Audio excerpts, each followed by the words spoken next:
And this is one of these ideas, like I know some of you in this room must have had ideas that you've had for like years that you can't get done or have taken so long. Failure Club is one of those ideas where right after the first season of 30 Days, I was at a bed and breakfast.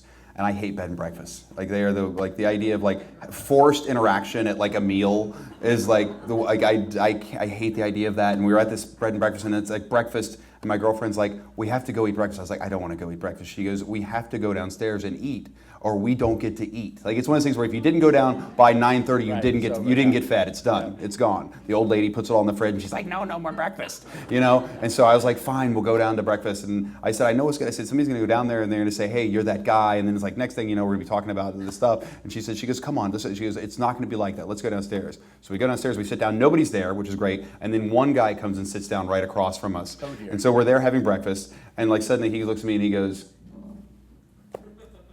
you make that TV show, don't you?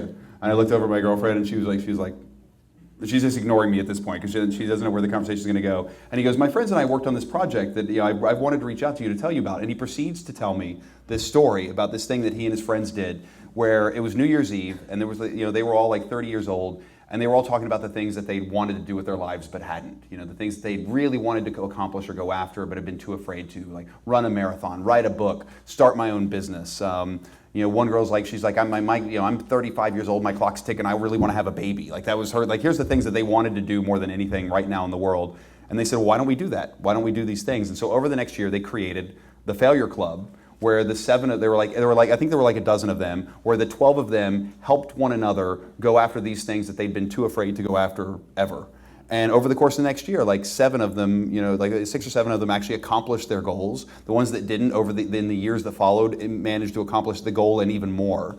And so I was like, that's the greatest idea I've ever heard. We have to make this into a TV show. And it was literally 7 years in the making until like every network we would go to, no network would even bet on the idea of shooting something for 12 months. They were like, that is such an expensive proposition. Absolutely not. And so when we did our very first deal with Yahoo, we pitched them the show and they said, we want to do stuff that would never be on television, stuff that goes beyond a television production. And I was like, well, what about this idea? Like every network was afraid to make this show, and they jumped at the chance. And the fact that we finally got to make this show is incredible. We followed these people for 12 months. Like we shot for a full year to make this web series, and it was remarkable. Yeah, and it's beautiful. What happens to these people? Like it changes their lives completely. Like they are completely different people. By who they are day one and who they are day 365 is remarkable. It's what happens. It's a lovely show. Yeah, and that's a very pro-breakfast message. It's a very pro-breakfast, and not only pro-breakfast, but one of those where now I'm incredibly pro like forced interaction. I will go to a bed and breakfast and I will walk downstairs gladly, waiting to see what's going to happen. Yeah. It's funny.